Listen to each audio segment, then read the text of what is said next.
요한복음 18장 28절에서 40절. 그들이 예수를 가야바에게서 관정으로 끌고 가니 새벽이라. 그들은 더럽힘을 받지 아니하고 유월절 잔치를 먹고자 하여 관장에 들어가지 아니하더라. 그러므로 빌라도가 밖으로 나가서 그들에게 말하되 너희가 무슨 일로 이 사람을 고발하느냐. 대답하여 이르되 이 사람이 행악자가 아니었더라면 우리가 당신에게 넘기지 아니하였겠나이다. 빌라도가 이르되 너희가 그를 데려다 너희 법대로 재판하라. 유대인들이 이르되 우리에게는 사람을 죽이는 권한이 없나이다 하니 이는 예수께서 자기가 어떠한 죽음으로 죽을 것을 가리켜 하신 말씀을 응하게 하려 함이라. 이에 빌라도가 다시 관정에 들어가 예수를 불러 이르되 내가 유대인의 왕이냐. 예수께서 대답하시되 이는 내가 스스로 하는 말이냐 다른 사람들이 나에 대해서 내게 한 말이냐. 빌라도가 대답하되 내가 유대인이냐.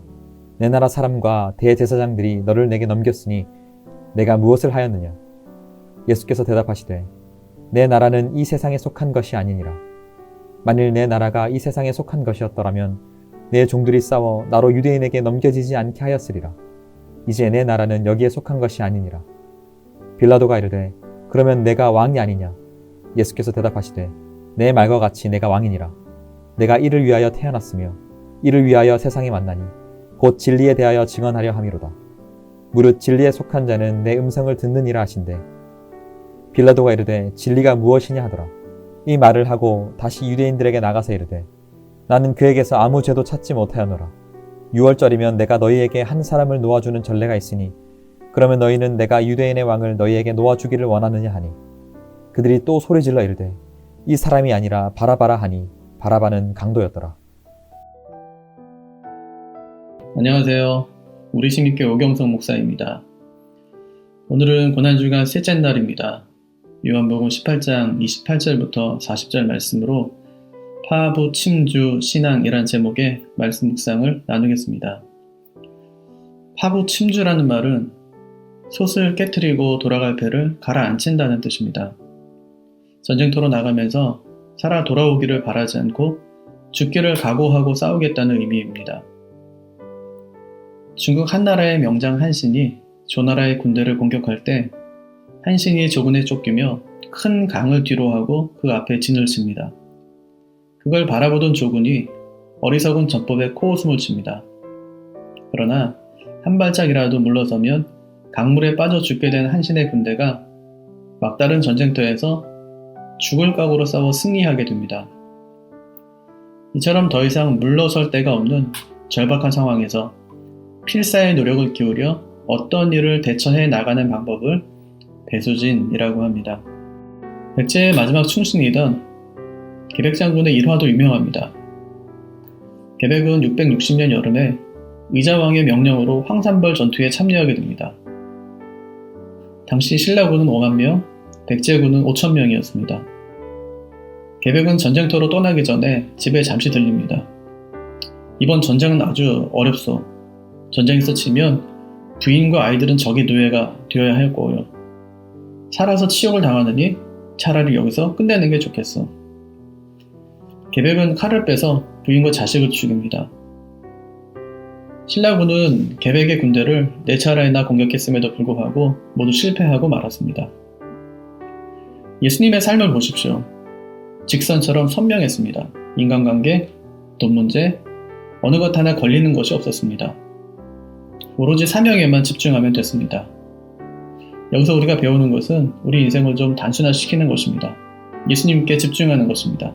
살아서 예수, 죽어서 천국, 이런 마음가짐으로 살아가는 것입니다. 하지만 유대인들의 삶은 그렇지 않았습니다. 전통에 묶여서 아주 복잡한 삶을 살았습니다. 예수님을 죽이려고 빌라도에게 끌고 갔지만 정작 자신들은 빌라도의 집에 들어가지 못합니다. 28절을 보면 저희가 예수를 가야바에게서 관정으로 끌고 가니 새벽이라. 저희는 더럽힘을 받지 아니하고 유월절 잔치를 먹고자 하여 관정에 들어가지 아니하더라. 그러니까 이런 태도는 딱 나만 괜찮으면 돼 하는 태도입니다. 그것이 그들의 거룩이었습니다. 죄 없는 사람을 죽이는 것은 정이고 자기의 몸을 더럽히지 않는 것은 거룩이었습니다. 예수님이 누구십니까? 유월절의 주인입니다. 유월절 잔치를 먹으려면 잔치에 초대한 주인과 함께 해야 될 것이 아닙니까?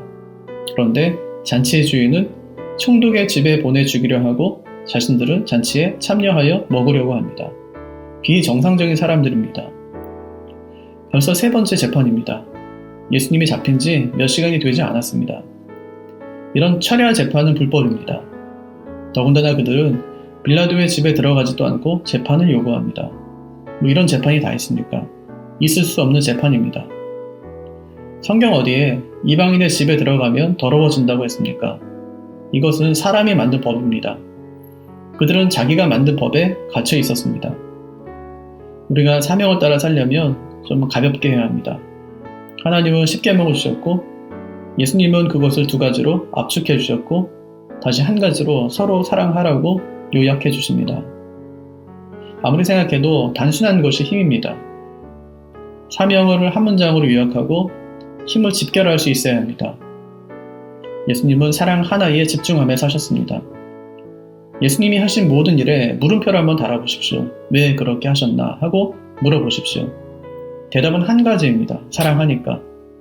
사랑하니까 오셨고 죽으셨고 부활하셨고 다시 오실 것입니다. 이것이 단순함의 힘입니다. 우리의 에너지를 사랑 하나에 한번 쏟아보십시오. 하나님을 사랑하고 이웃을 사랑하고 서로를 사랑하는 것입니다. 그것이 우리를 향한 하나님의 뜻입니다. 1세기 유대인 철학자 필러에 의하면 빌라도는 매우 잔인하고 오만하고 또 쉽게 분노하고 유대인들과 사이가 좋지 않았다고 합니다. 유대인들이 가진 이 종교적 편견을 못마땅하게 생각했다고 합니다. 29절도 보면 그러므로 빌라도가 밖으로 저희에게 나가서 말하되 너희가 무슨 일로 이 사람을 고소하느냐고 합니다. 그러니까 빌라도가 자다가 일어나서 무슨 일로 이 사람을 고소하냐고 물은 것입니다. 아주 지겹고 귀찮다는 말입니다. 그래서 유대인들이 행악자가 아니면 이 새벽에 와서 고소하겠냐고 합니다. 참 귀찮은 재판입니다. 보나마나 종교 재판일 것이 뻔하기 때문입니다. 그래서 너희 법대로 재판하라며 돌려보내려고 합니다. 그랬더니 이 사람이 사형에 해당하는 죄를 지었다고 합니다. 정식 재판을 하지도 않았는데 사형을 언도합니다. 사형에 해당하는 죄라면 빌라도가 재판할 책임이 있습니다. 이스라엘은 로마의 식민지였습니다. 식민 백성은 로마 황제의 것입니다. 황제의 허락 없이는 황제의 것을 마음대로 죽일 수 없었습니다. 빌라도가 예수님께 네가 유대인의 왕이냐고 묻습니다. 만약 왕이라고 하면 정치범이 돼서 사형 언도를 하면 끝입니다. 주님께서 지금 그 물음이 당신의 생각에서 나온 것이냐 아니면 다른 사람들이 말해준 것이냐고 되묻습니다. 그랬더니 당신의 동족이 말해준 것이라고 합니다. 그랬더니 예수님께서 내 나라는 이 세상에 속한 것이 아니라고 합니다. 만약 내 나라가 이 세상에 속하였으면 내 부하들이 내가 유대인들에게 이렇게 잡히도록 그냥 두지 않았을 것이라고 합니다. 빌라도가 다시 묻습니다. 그럼 당신은 왕이냐? 주님이 대답합니다. 네 말대로 내가 왕이다. 나는 진리로 전하러 왔다.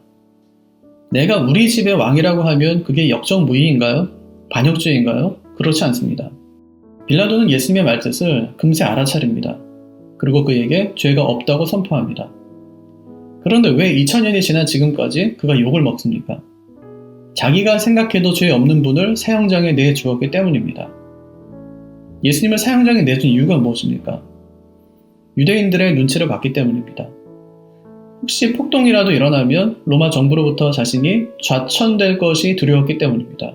진급에도 이상이 있을 것입니다. 요즘에 지방선거로 참 떠들썩합니다. 후보자들의 관심이 어디에 있을까요? 당선입니다. 자기 자리에 대한 관심입니다.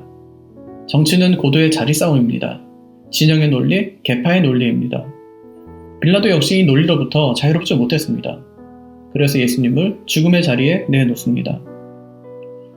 그들이 어떻게 하든 예수님은 전혀 흔들리질 않습니다. 꿋꿋이 자기 갈 길을 갑니다.